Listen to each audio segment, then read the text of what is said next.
Today's live is all about vocabulary, not the boring textbook kind though. We are diving into words that are addictive, relatable, a little unusual, but completely binge worthy. I'm about to share a few beautiful, unique English words, the kind that might make you smile and possibly leave you a little flabbergasted.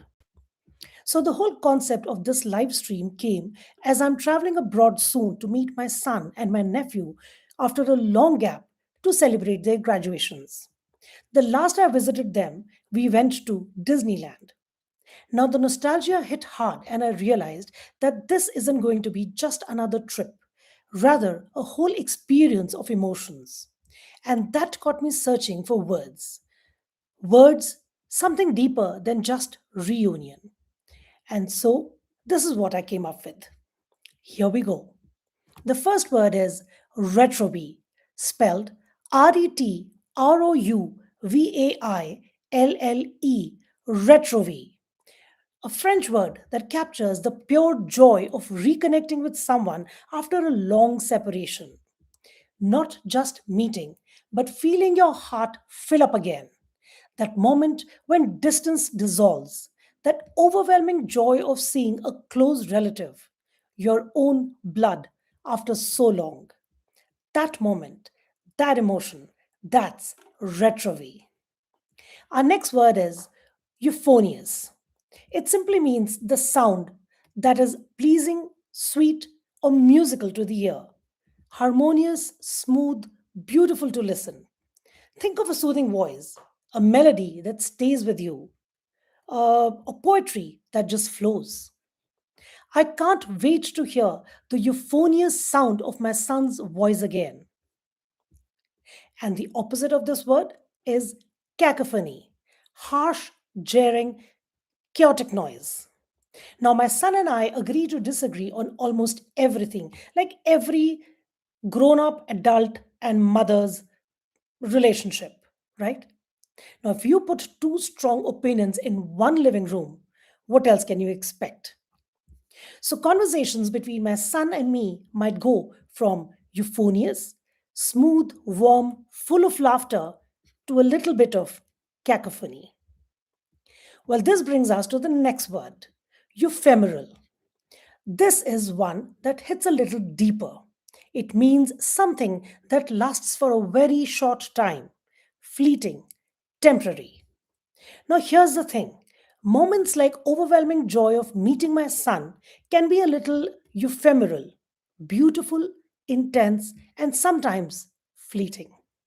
Like how climate change is for real? Well, so is our generation gap. Honestly, give us a few hours and we'll be debating something completely unnecessary. Him with his logic and me with my life experience. Well, I guess this is the test of my ability to love, connect, and find peace even in our differences. Next up is flibbertigibbet. It means someone who's a little chatty, a little whimsical, even easily distracted, yet full of energy. In other words, my teenage daughter. Unfortunately, she won't be joining us this time. Board exams.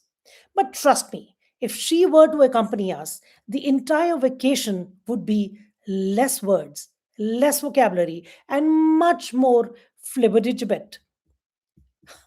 And finally, a word that's very close to my heart eunoia. Eunoia is a Greek word meaning beautiful thinking, a healthy mind, a state of goodwill. And here's a fun fact it's the shortest English word containing all five vowels. Used in rhetoric, it's the connection, the goodwill a speaker cultivates with their audience. But there's more to that. It's a reminder to think beautifully, live mindfully, and connect meaningfully. So here you have it words that don't just sit in a dictionary. They're not just vocabulary, they're moments, emotions, and experiences we live through, often without even noticing. Now, here's a challenge for you. Try using at least one of these words today in a conversation. Confuse someone, impress someone, or at the very least, sound dangerously intelligent. As far as my trip is concerned, if my reunion goes exactly like this, a little retro, a little ephemeral drama, some euphonious bonding, and of course, a touch of cacophony, I'll call it a perfectly successful trip. Though I must admit, I'll be missing a little flibbertigibbet because every trip needs just a bit of that delightful chaos. I'll see you soon with more such interesting content. Until then, stay curious, stay expressive, and keep your eunoia alive. Because at the end of the day, if there's eunoia, everything else just becomes a part of the story. Ciao.